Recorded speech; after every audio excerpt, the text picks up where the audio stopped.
Juneteenth, another federal holiday. This is totally unnecessary. It's too obscure. It's vague.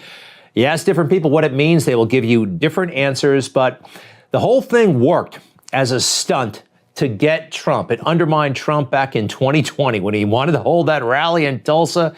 And suddenly, everybody in the mainstream media, Democrats, everybody, even some Republicans, Juneteenth. But Trump was right when he said this: I made Juneteenth very famous. There would be no holiday had it not been for the effort to undermine Trump about when he had a rally scheduled. You can look back. And by the way, if we want to celebrate the slaves being freed, we can look to President's Day and Abraham Lincoln, okay? Abraham Lincoln did it. I never thought Newsmax would be making this hard of a case for why we need critical race theory. I'm not even gonna lie, it was difficult watching this video because of how utterly ridiculous it is. The host, Greg Kelly, was reaching so hard I honestly thought he was going to end the segment with the N-word. First of all, most people know what Juneteenth is, and if you don't know, it's a quick Google search away. Juneteenth, short for June 19th, marks a day when federal troops arrived in Galveston, Texas in 1865 to take control of the state and ensure that all enslaved people were free. They arrived 2.5 years after the signing of the Emancipation Proclamation. The holiday has been a long-standing tradition among many people in the Black community, where we celebrate the fortitude and struggles of our ancestors who fought to be seen as human beings with a right to life and freedom. No one gives a damn about what Trump thinks or was doing. You're talking about the same guy who has to pay Black people to attend his rallies and stand behind him. That's unnecessary. And Abe Lincoln can get the smoke too. I'm not celebrating a guy who made a common sense decision to free enslaved people. That's something you should do and should have been fighting for way before you became the president.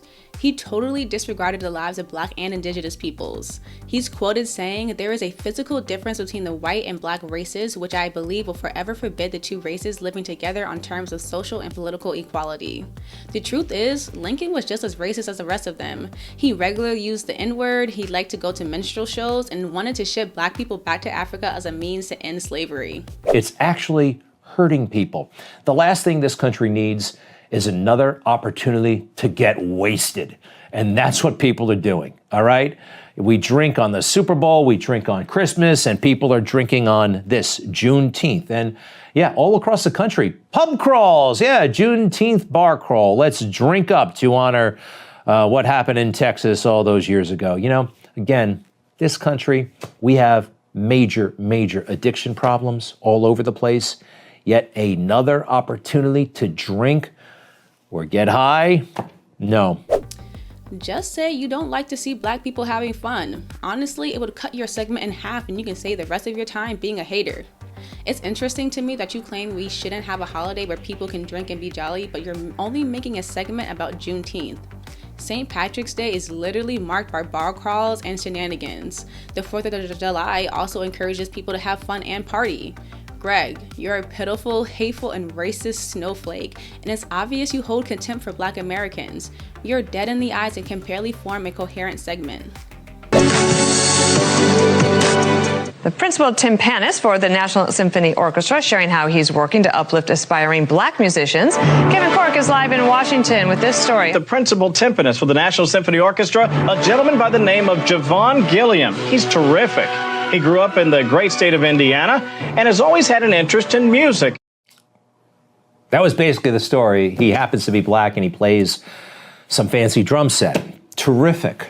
I just don't get it myself. Juneteenth. He's even coming for Fox News. Fox freaking News. We all know that Fox isn't exactly friendly to Black people or the issues we deal with and care about, but this takes the freaking cake. Newsmax really said this is a whites-only network.